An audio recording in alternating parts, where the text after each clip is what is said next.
প্রথম কথা হচ্ছে মনির ভাইয়ের মতো লোক স্টেজ থেকে নামার পরে আমার মতো একটা ছেলে স্টেজে ওঠা, এটা হচ্ছে শুরুতেই মানে প্রেশারটা আমার উপরে, আপনাদের উপরে না। মানে তখন এক্সপেকটেশন যে মনির ভাইয়ের মতো ইন্টেলেকচুয়াল মানুষ, বুয়েটের ইঞ্জিনিয়ার, ভাস্টলি এক্সপিরিয়েন্স, আমাদের দেশের অনেক পলিসি মেকিংয়ে, ইনফ্রাস্ট্রাকচার ডেভেলপমেন্টে তিনি কাজ করেছেন। আর আমি খুবই নগণ্য ব্যক্তি, সেটা বয়স, ড্রেস কোড, তারপরে কথা বলার স্টাইল দেখলে আপনি বুঝছেন যে মনির ভাইয়ের সাথে আমার ওয়েটে একদমই মিলবে না। উনি অনেক ভারী, আমি অনেক হালকা। আর সেই সাথে প্রথমে যখন সাদমান আমাকে স্টেজ রাখলো, অ্যাকচুয়ালি আমার ফার্স্ট পরিচয় আমার লয়ার, সেকেন্ড পরিচয় হচ্ছে যে প্রতিষ্ঠানের নাম বললো সেটা একটা প্রেজেন্টেশন ট্রেনিং ইনস্টিটিউট, সেখানে আমি ডিরেক্টর হিসেবে আছি। আর ন্যাশনাল ব্রডকাস্টার্স অ্যাসোসিয়েশন, এটা actually news broadcasters association of Bangladesh, যেটা হচ্ছে নিউজ প্রাইভেট টিভি চ্যানেল এবং রেডিও চ্যানেলের নিউজ প্রেজেন্টারদের সংগঠন, সেখানে আমি জেনারেল সেক্রেটারি। তো আমি এই প্রোগ্রামে আমাকে যখন প্রথম বলা হয়, এখানে শান্ত ভাই যিনি এটার ম্যানেজমেন্টে আছেন, তিনি আমাকে বলেছিলেন যে এই প্রোগ্রামে যখন আমি প্রথম ভেবেছিলাম যে সাম সর্ট অফ ট্রেনিং হবে, এখানে এসে উপস্থাপনার কোনো স্কিল নিয়ে কথা বলে যাব। বাট যখন আমি বিভিন্ন নামগুলো দেখলাম, নামের পরে বলে মানে একটা টিপিক্যাল বাংলাতে মনে মনে আসে না যে খাইছে রে কাগলকে আমারে ডাকছে, আমার অবস্থাটা পুরোপুরি এরকম। তো আমি যখন থেকে আমাকে বলেছে, আর আমি নামগুলা দেখি, সোলেমান সুখন, মনির ভাই, নাভেদ ভাই, ইকবাল বাহার ভাই, ইভেন সীমান্ত, ভেরি ট্যালেন্টেড একটা ছেলে, রিসেন্টলি সে ইউকেতে গিয়েছিল হাউস অফ কমন্সের ফেলোশিপ। তাদের মাঝে আমার মতো একটা নগণ্য ব্যক্তিকে এখানে ডাকা, এটা হচ্ছে আমার জন্য একটা বিশাল প্রাপ্তি।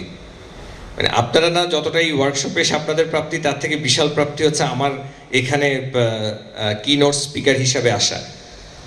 আর এই সকালবেলা হচ্ছে শুক্রবার সকালে, তাও যদি শীতের সকাল হয়, ডিসেম্বর জানুয়ারি, সন্ধ্যা রাতে থাকে গায়ে হলুদ বিয়ের দেওয়া, তার সকালে শুক্রবার মানে হচ্ছে পিকনিক।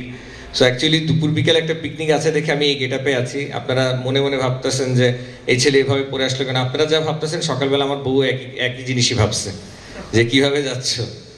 যার মনির ভাই অন্তত একটা জিনিস আমার জন্য ইজি করে দিচ্ছে, ড্রেস কোডটা। সো থ্যাংক গড যে একটা আমার আগে ওনার মতো একটা স্পিকার আমি পেয়েছি। আমাকে শান্ত ভাই বলেছিল আইস ব্রেকিং সেশন দিয়ে এটা শুরু হবে। তো মনির ভাই আরেকটা জায়গায় প্রোগ্রাম ছিল দেখে উনি প্রথম সেশনটা নিয়েছে এবং উনি বলেছে খুব অল্প টাইম। শান্ত ভাই আমাকে বলেছে একটু বেশি টাইম নিতে। তো ওনার গল্পগুলো আমি শুনছিলাম, শুনতে শুনতে দুটো হয়েছে, অনেক কিছু শিখেছি আর ঘাটটা ব্যথা হয়ে গেছে। কারণ যারা ভিআইপি সিট বলে সামনে বসছেন না, আমি যদি এখানে এসে কথা বলি তাহলে সামনের সারিরা এমনি করে তাকায় থাকে। তো আপনারা যারা ওখানে আছেন আপনারা বেটার, আপনাদের ঘাড় ব্যথা হবে না। So it's nothing about platinum, gold, silver.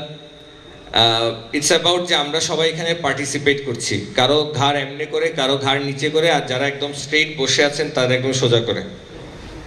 So ice breaking সেশনটা দিয়ে আমার শুরু করার কথা ছিল, কারণ আমার বাড়ি 14 গ্রাম, কুমিল্লার 14 গ্রামে। তারপরে যিনি সেশন নেবেন ইকবাল বাহার, তার বাড়ি হচ্ছে ফেনী, আর মনির ভাইয়ের বাড়ি চিটাগং।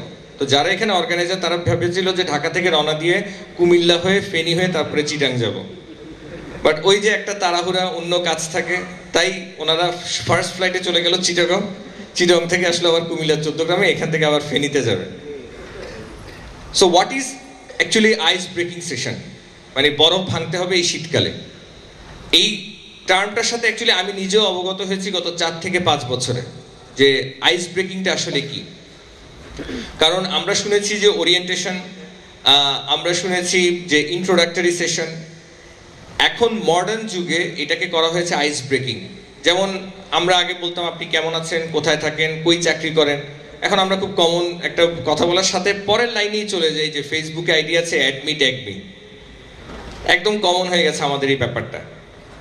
তো তেমনি হচ্ছে আইস ব্রেকিং সেশন, যেই সেশনে আমরা আমাদেরকে মেলে ধরবো, আমরা আমাদের মনের মধ্যে যা আছে সেটা বের করব।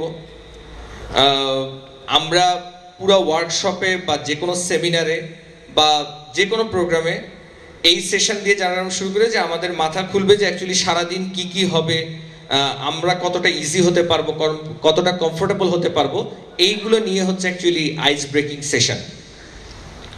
সো আপনাদের সবার নিশ্চয়ই ফেসবুক আইডি আছে এখানে সবার। আমারও আছে। সো ফার্স্ট কথা হচ্ছে যে এখানে অনেকের সাথে যাদের প্রথম পরিচয় হবে প্লিজ নিজেরা অ্যাডমি করে নিন।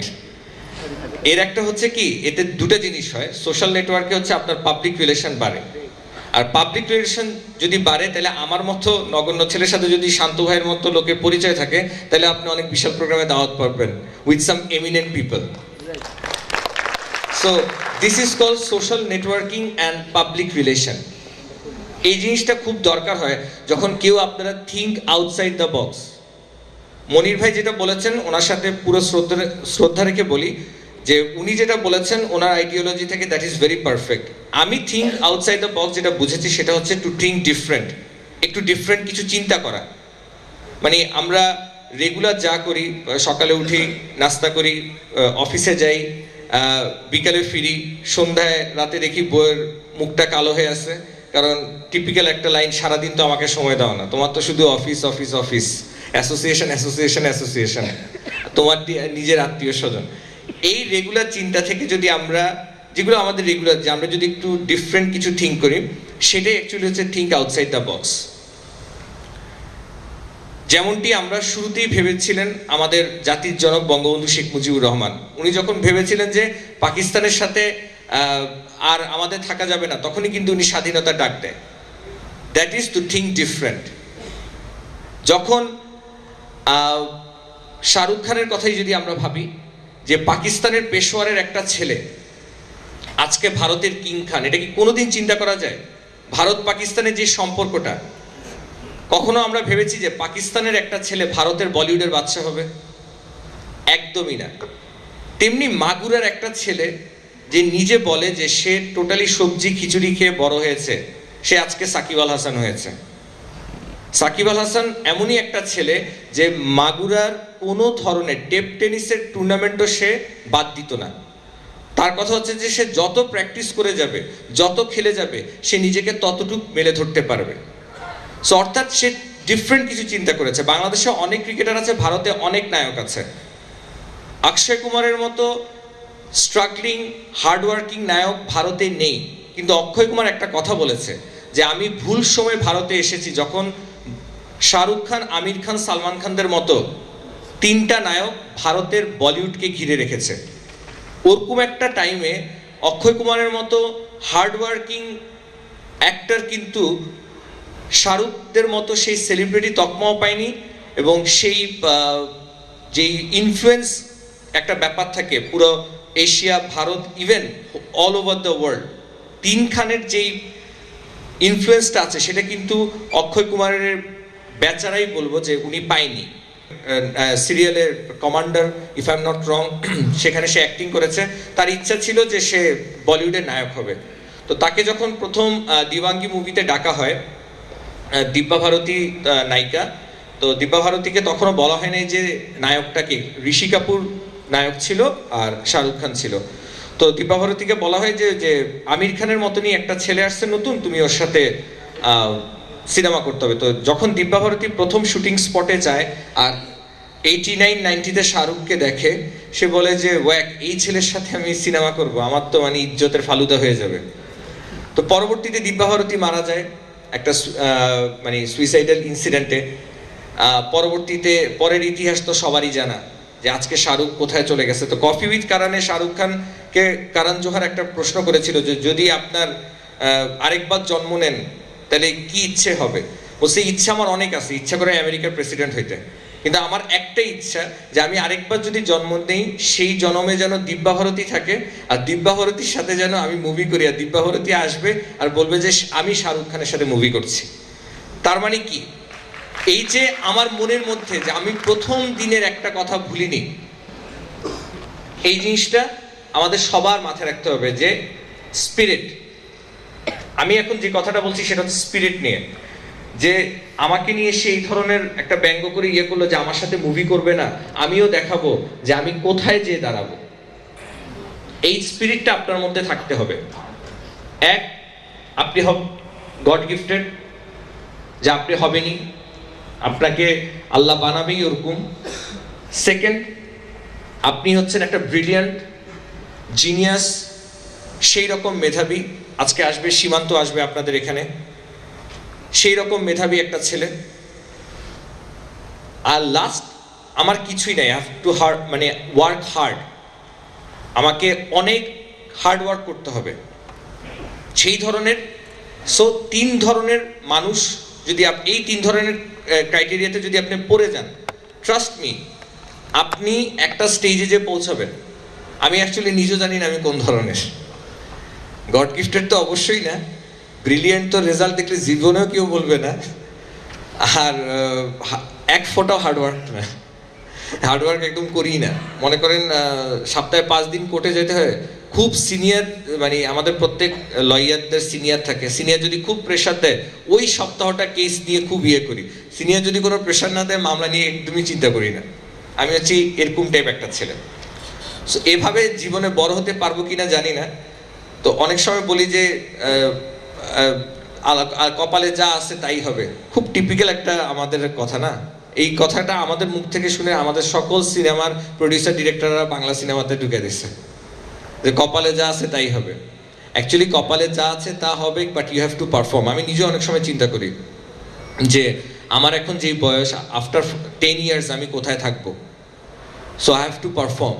এটা কিন্তু সবার জন্য, একদম ইচ অ্যান্ড এভরি ওয়ান, সবার জন্য অ্যাপ্লিকেবল। তো তেমনি আপনাদেরকে মনির ভাই অনেক গল্প শুনে গেছেন, আমি আপনাদেরকে গল্প শোনাবো না। কয়েকটা জিনিস আপনাদেরকে আমি কিছু ট্যাকটিক্সের কথা বলবো, কিছু এক্সাম্পলের কথা বলবো, আর অবভিয়াসলি কিছু হিউমারাস কথাও আপনাদেরকে বলবো। সেটা হচ্ছে, আপনারা যদি আমার কথা শুনেন, আপনি যদি 10 থেকে 15 মিনিট আমার সাথে কথা বলেন, আমি আফটার 10 মিনিট শুদ্ধ কথা বলতে পারি না। আমার নোয়াখাইলা টানটা চলে আসে। এখন বলবেন যে কুমিল্লার 14 গ্রাম বাড়ি, নোয়াখালী নান্নে কেমনে জানেন? আর নানার বাড়ি হচ্ছে আবার নোয়াখালীর ম্যাচ দিতে। So right from my childhood আমি আম্মুর কাছে, মানে আম্মু সবসময় যখন কথা বলতো নোয়াখালীটা চলে আসতো। আমাদের বাড়ি কুমিল্লার 14 গ্রাম, একদম হেনির হেরেদি, অর্থাৎ একদম ফেনীর কাছে। সো আমার নোয়াখালীর টানটা চলে আসে। আর ছোটবেলা থেকে ইংলিশ মিডিয়ামে পড়ার জন্য মাঝে মধ্যে ইংলিশ টানটাও আমার চলে আসে। So I can speak good English, যেটা আমি মনে করি, বাট আমি শুদ্ধ বাংলাটা অ্যাকচুয়ালি আফটার 10 মিনিটস আমি একদমই পেরে উঠি না। So what we have to do, মনে করেন আমি শুদ্ধ বাংলা ঠিকভাবে পারি না, তা আমি কি করি? আমি অর্ধেক বাংলা বলি, অর্ধেক ইংলিশে কথা বলি। এটা হচ্ছে অনেক কিছু ঢেকে দেওয়ার জন্য, যে আমার কিছু উইক পয়েন্ট, আমাদের সবার উইক পয়েন্ট আছে। সেই উইক পয়েন্টটা ঢেকে দেওয়ার জন্য আপনার মধ্যে এক ধরনের ট্যালেন্ট থাকবে, সেই ট্যালেন্টটা আপনি কাজে লাগাবেন। যেমন আমি বলেছি যে আমি 10 মিনিটের বেশি শুদ্ধ কথা বলতে পারি না। এখন আপনারা বলতেন যে তাহলে আগে নিউজ পড়তেন কিভাবে? আমার খুব কষ্ট হতো বাংলা নিউজ পড়ার সময়। আধা ঘন্টা বা 1 ঘন্টার বুলেটিন, এটিএন নিউজ বলেন, এশিয়ান টেলিভিশন বলেন, ইভেন বাংলাদেশ বেতার বলেন, আমি 3টা স্টেশনে খবর পড়েছি। সো আমার কাছে যখন 15-20 মিনিট পরে আমার সত্যি তখন মানে গাল গলা যে আল্লাহ আর কতক্ষণ মানে শুদ্ধ বাংলায় কথা বলবো। So I was a better English news presenter than a Bangla news presenter. এটা কোনো মানে মানে খুব যে এটা আমার মেরিট সেটা না, এটা আমার জন্য খুবই লাইফে ডিমেরিট। বাংলাদেশে জন্মগ্রহণ করে শুদ্ধ বাংলায় কথা বলতে পারি না, এটা খুবই ডিমেরিট। কিন্তু আমি আবার ওই যে থিঙ্ক আউটসাইড দ্য বক্স, একটু ডিফারেন্ট চিন্তা করি, যে আমরা যখন ইংরেজিতে কথা বলি, আমরা অ্যাকচুয়ালি কেউই প্রপার ব্রিটিশ অ্যাকসেন্টেও কথা বলি না, আমেরিকান অ্যাকসেন্টেও কথা বলি না। অনেকে আমরা টমেটো বলি, অনেকে আমরা টমাটো বলি, আমরা অনেকে স্কেজুয়াল বলি, অনেকে শেডুয়াল বলি। একটা হচ্ছে অ্যাকচুয়ালি আমেরিকান অ্যাকসেন্ট, একটা হচ্ছে ব্রিটিশ অ্যাকসেন্ট। আপনি যদি ব্রিটিশদের ইংলিশই বলেন, আপনি দেখবেন ওখানেও ইংরেজি অনেকভাবে ভাগ করা। যারা ইয়র্কশায়ার থেকে এসেছে তারা বলে ক্রিকেট, উইকেট, এভাবে কথা বলে। আবার আপনি যদি ওয়েস্ট ইন্ডিজের ক্রিকেটারদের ইংলিশ শুনেন, দেখবেন যে তারা খুব গলা ভারী করে ইংরেজিতে কথা বলে। সো ওদেরও তার মানে ইংরেজিতে আঞ্চলিকতা আছে। সো ওদের ইংরেজির আঞ্চলিকতা নিয়ে আমি কিন্তু হাসি না, কিন্তু আমরা যদি বলি যে বরিশাল থেকে আসছে, তখন নোয়াখালী থেকে আসছে, সিলট থেকে আসছে, সাতগাঁ থেকে আসছে, তখন আমাদের হাসি চলে আসে, ওদের হাসি আসে না।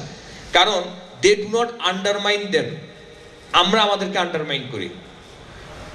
আমরা যদি পারফর্ম করতে পারি, দেন আপনি যদি খাঁটি নোয়াখালী ভাষায় কথা বলতে পারেন, আপনি অনেক চ্যানেলের মালিক হয়ে যাবেন। বাংলাদেশের একটা টিভি চ্যানেলের মালিক টোটালি নোয়াখালী ভাষায় কথা বলে। তো তাই বলে কি উনি টিভি চ্যানেলের মালিক হয়নি? He perform. So these are the facts. এখন আমরা এখানে এই সকালবেলা কেন এসেছি? এখানে অনেকের কথা শুনতে। এখন সবাই এসে বিভিন্ন ধরনের নিজের অভিজ্ঞতা থেকে কথা বলে যাবে। আমি বা আমরা কি শিখলাম? আমরা অমুক বলেছে আজকের এই ওয়ার্কশপে আসতে, শান্ত ভাই বলেছে আসতে, দুর্জয় ভাই বলেছে আসতে, সুমন ভাই বলেছে আসতে, তাই এসেছি। আমরা সুটেড বুটেড হয়ে এসেছি, আমরা সেজেগুজে এসেছি, বাট আমরা এখান থেকে কি শিখে যাব? বিশ্বাস করেন, আমি বাসায় নিউজ পেপার রাখি না, এটা খুবই আমার বাজে অভ্যাস। আগে যখন বাবা মার সাথে ছিলাম তখন বাবাকে দেখাতাম যে সকালবেলা নিউজ পেপার পড়ি, বাট স্টিল নিউজ পেপার না পড়েও আমি কিন্তু টেলিভিশনে প্রত্যেক দিন, সেটা রাত হোক, সন্ধ্যা হোক, বিকাল হোক, আমি টিভি স্ক্রলে নিউজগুলো দেখি। এটা হচ্ছে কেন, আমি হচ্ছি নিউজ মিডিয়ার সাথে ছিলাম, এখনো বিভিন্ন সোর্সে নিউজ মিডিয়ার সাথে আছি। এই কারণে যে প্রত্যেক দিনের আমার যেন একটা নিউজ সেন্স থাকে। আমি যদি কালকে সকালে কোনো চ্যানেলে ইন্টারভিউ দিতে যাই, আমাকে যেন জিজ্ঞেস যদি করে যে প্রধানমন্ত্রী লাস্ট কোন দেশে সফরে গেছে, আমি যেন বলতে পারি। অনেকের মতো যেন না বলি যে বাংলাদেশের রাষ্ট্রপতির নাম এখনো জিল্লুর রহমান। আমরা অনেকেই ভুল করি। এই ধরনের ভুল যেন আমরা না করি, এই জন্য আমাদের জাস্ট সামান্য যে নলেজ থাকা দরকার। বিশ্বাস করেন, একদম সামান্য নলেজ নিয়ে কিন্তু আপনি যদি জাস্ট জেনে রাখেন যে কারেন্ট অ্যাফেয়ার্সে কি কি ঘটছে, সেটা কিন্তু, সেটা মার্কেটিংয়ের জন্য হোক, সেটা আইনজীবীর জন্য হোক, সেটা ডাক্তারের জন্য হোক, সত্যি আপনার জন্য কাজে লাগবে। আপনি যদি জাস্ট, আপনি যেই জগতে আছেন, আপনি যদি মনে করেন আপনি ইলেকট্রনিক্স বিজনেস করেন, যে ওয়ালটন তার লেটেস্ট কি পণ্যটা দিল, আর ওয়ালটন ইন্টারন্যাশনাল মার্কেটে কোথায় কনফারেন্স করতে গেল, ওয়ালটনের জিম্বাবুয়ে ক্রিকেট টিম কেন ওয়ালটনের স্পন্সর, আমার 21 কেন এখনো এই যে জিম্বাবুয়ে স্পন্সর বা বাংলাদেশ এ টিমের স্পন্সর হতে পারছে না, এগুলো নিয়ে আমাদেরকে ভাবতে হবে। এবং সবসময় অবজার্ভ করতে হবে, সবসময় দেখতে হবে যে আমার যেই জগৎ, আমি একজন লয়ার, আমাকে সবসময় চিন্তা করতে হবে যে আমার সিনিয়র অ্যাকচুয়ালি কি করছে, বা আমার আরেকটা ল চেম্বার কি করছে, বা আমি একজন প্রেজেন্টার, বা আমি একজন অ্যাঙ্কার, আমি কি সাদমানের মতো অ্যাঙ্কারিং করতে পারি কিনা, এই জিনিসগুলো চিন্তা করতে হবে। সিমালটেনিয়াসলি আমি একটা জগতে আছি, সেই জগতের যেটা আমি একদম আমার পার্সোনাল বিলিফ থেকে চিন্তা করি সবসময়, যে উপস্থাপনা হোক বা যে ব্যবসা হোক কিংবা সরকারি চাকরি হোক, আপনাদেরকে একটু পুরনো ইতিহাস ঘাঁটতে হবে। সবসময় একটু চিন্তা করবেন, আপনি যেই সাবজেক্টের স্টুডেন্ট না হন না কেন, দুটো জিনিস বাংলাদেশের প্রেক্ষাপটে সবসময় একটু মাথায় রাখবেন। জাস্ট আমরা নীলক্ষেতে যে অনেকখানে যাই, দুটো সাবজেক্ট আমি মনে করি, আমি ইঞ্জিনিয়ার হতে পারি, ডাক্তার হতে পারি, আমি লয়ার হতে পারি, আমি সমালো। ব্যাপারটা এরকম, অর্থাৎ আপনাকে একটা ইমপ্রেশন জমাতে হবে। This is competition. আমাদের দেশে একসময় আমরা শুধু অবজারভার আর ইত্তেফাক পড়তাম। বাচ্চা একটা ছেলে, অনেক কথা বলতেছি না, এগুলো আব্বার কাছে শুনছি। সো একটা সময় শুধু অবজারভার আর ইত্তেফাক পড়তাম, এখন আমরা ম্যাক্সিমাম পড়ি প্রথম আলো আর ডেইলি স্টার। তাহলে কম্পিটিশনে প্রথম আলো ডেইলি স্টার কোথায় চলে আসলো? ওই কম্পিটিশনটা আমাদের সবাইকে চিন্তা করতে হবে। আমি কিন্তু ঘুরে ফিরে একই কথা বলছি, এক্সাম্পল ক্রিয়েট করে করে। আপনারা যদি একটু বোঝার ভুল হয় আমি আবার ক্লিয়ার করে দিচ্ছি। আমি 3টা পয়েন্টের উপরেই আছি: ইমপ্রেশন, হার্ডওয়ার্ক অ্যান্ড পারফরমেন্স, আর সেই সাথে স্পিরিট। এই 3টা জিনিস থাকলে we can move forward. So যে জিনিসটা বলছি যে ইমপ্রেশনের উপরে আছি, সো হাউ টু মানে ইমপ্রেস সামওয়ান, এই জিনিসটা খুবই, যে আমি কি গুড লুকিং হইতে হবে? একদমই না। আজকে এখানে সোলেমান সুখন ভাই সেশন নিবে, আপনি দেখবেন ওনাকে বললেন যে জাফরি বলে গেছে আপনি নাকি কালা পিলারের মতো দেখতে। আপনি দেখেন ছবিতে, দেখেন সুখন ভাইয়ের ছবি, সেই রকম কালার কালা। মজার ব্যাপার হচ্ছে এই কথা যদি আমি অন্য কাউকে বলতে পারবো না, বাট সুখন ভাইকে বলতে পারবো, কারণ সুখন ভাই এরকম স্পোর্টি একটা লোক। সে এত মজা করে কথা বলতে পারে, এত মজা করে কথা বলতে পারে। আমি তাকে আগে ফেসবুকে তার ভিডিও দেখতাম, আরো বিভিন্ন সময় অনেক ইউথ প্রোগ্রামে তাকে দেখতাম। রিসেন্টলি তার সাথে আমার ইকবাল ভাইয়ের মাধ্যমে পরিচয় আছে। ইকবাল ভাই একটু পরে সেশন নেবে। উনি যদি চায়, ওনার যে ফাগুন অডিও ভিশন আছে, উনি বাংলাদেশের 1 নম্বর টিভি চ্যানেল করতে পারে, বা মানে করতে পারতো, বা এখনো করতে পারে, বাট উনি এটা করতেই চায় না। উনি এখনো একটাই প্রোগ্রাম করে, সেটা বাংলাদেশ টেলিভিশনে। উনি প্রাইভেট টিভি চ্যানেলে কোনো প্রোগ্রামই করে না। আর ওনার ফাগুন অডিও ভিশন যদি চায় যে কালকে সকালে আমি চ্যানেল করব, কালকে সকালেই উনি চ্যানেল করতে পারে। উনি মনে করে ওনার 1 ঘন্টা 3 মাসে 1 ঘন্টার অনুষ্ঠান is far better then doing a TV channel. এটা ওনার মুখের কথা। তাহলে আপনি ওনার স্পিরিটটা দেখেছেন।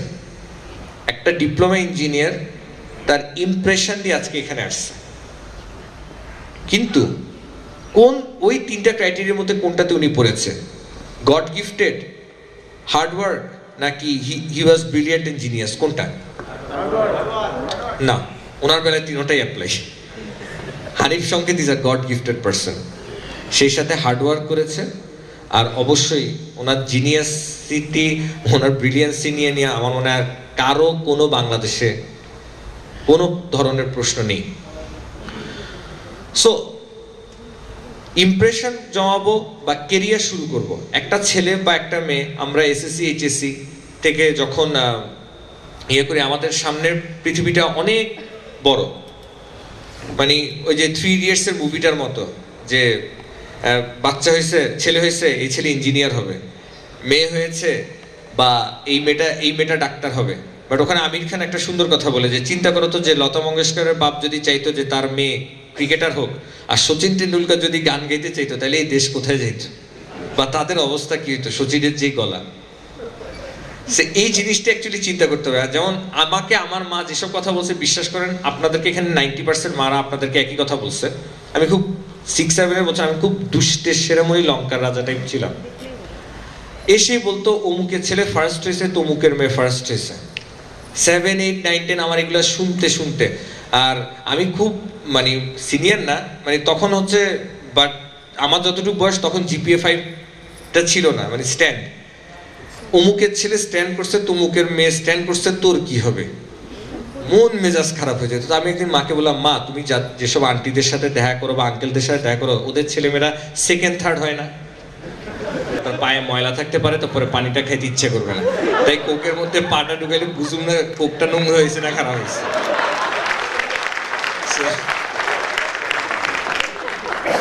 সাথে সাথে কমপ্লেন গেল, বেয়াদব, অসভ্য। হ্যাঁ, আমি তোমার সিনিয়র। আম্মু তো ওই দিন বুঝতেই পারতেছেন আমার অবস্থা কি হবে। ছেলে পুরাই গেছে। হ্যাঁ, মেয়েদের সাথে নাকি আমি রংবাজি করি, মেয়েদেরকে নাকি আমি টিজ করি। আমি বলছি, মা তাহলে তুমি আমাকে বলো, তুমি কেন বলছো পা ধুয়ে পানি খেতে? আমি তো পা ধুয়ে কোক খাইতে গেছি, যেন ময়লা না বুঝতে পারি। হ্যাঁ বেয়াদব, এটা কি শাব্দিক অর্থে বলছি নাকি, মানে বোঝার জন্য তার মতো তুই হ। তা আমি বললাম যে মা তার মতো হইতে পারবো কিনা জানি না, এখন ম্যাট্রিকে স্ট্যান্ড করা obviously is a big thing, বিশ্বাস করেন, ইজ আ বিগ থিং। আবার এটাও চিন্তা করতে হবে যে ম্যাট্রিকে স্ট্যান্ড করা, ইন্টারে স্ট্যান্ড করা, বা এখনকার টাইমে বা গত 6-7-8 বছরে জিপিএ 5 পাওয়া, পরবর্তী জীবনে অ্যাকচুয়ালি কয়জন আমরা সিভিল সার্ভেন্ট হই, আমরা কয়জন সুপ্রিম কোর্টের অ্যাডভোকেট হই, আমরা কয়জন মেডিকেলে ডাক্তার হই। জিনিসটা হচ্ছে আমি স্ট্যান্ড করলাম না, স্টার মার্ক পেলাম। আমি জিপিএ 5, এখন জিপিএ 5 তো আবার গোল্ডেন সিলভার আছে। আপনার ছেলে এখন তো খুব কমন, যে আপনার মেয়ে কি জিপিএ গোল্ড না জিপিএ সিলভার? বিয়ের বায়োডাটাতে লেখে জিপিএ গোল্ড। সো জিপিএ গোল্ডটা আসলে আপনার লাইফে কি গোল্ড নিয়ে আসবে কিনা, সেটার জন্য আপনাকে right from the SSC you have to think. Shakib Al হাসানের জিপিএ 5 লাগে নাই, কিন্তু একটা জিনিস জানেন, বাংলাদেশের একটা ক্রিকেটারের যে অল থ্রো ফার্স্ট ক্লাস, এটা কি জানেন?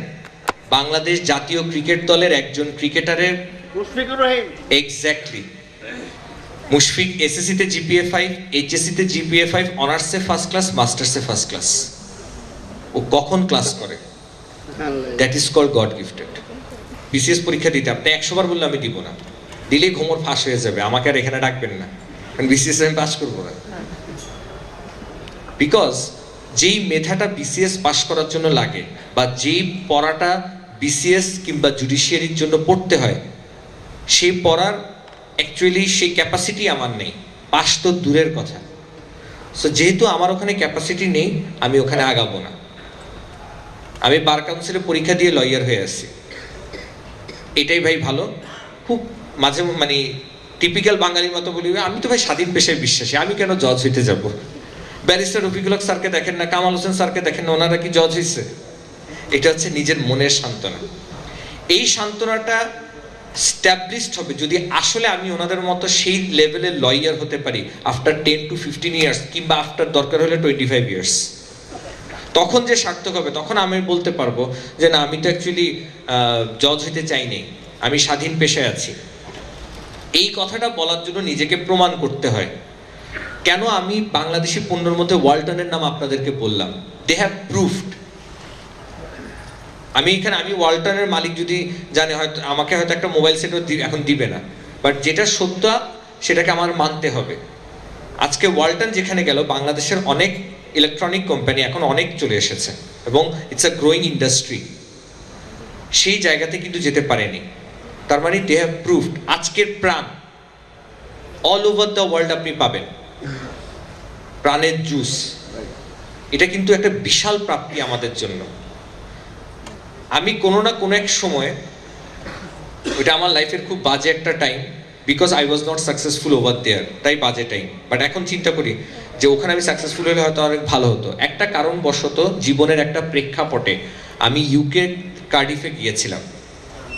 বিশ্বাস করেন, আমি কার্ডিফে যখন যাই 2007-এ, তখন আমি জাস্ট ব্যাগটা রেখে, প্রথম আমি যখন বললাম যে আমি বাংলাদেশ থেকে এসেছি, আমি হিথ্রো এয়ারপোর্ট থেকে লন্ডন হয়ে যখন আমি কার্ডিফে যাই, লন্ডন থেকে কার্ডিফে যেতে 3 ঘন্টা টাইম লাগে, তখন আমাদেরকে ক্লিয়ারলি, মানে আমি জাস্ট ব্যাগটা রেখে বললাম যে আমি বাংলাদেশ থেকে এসেছি। প্রথম প্রশ্ন ছিল 2007-এ একজন বাংলাদেশিকে, কার্ডিফের একজন লোক, হাউ ইজ আশরাফুল?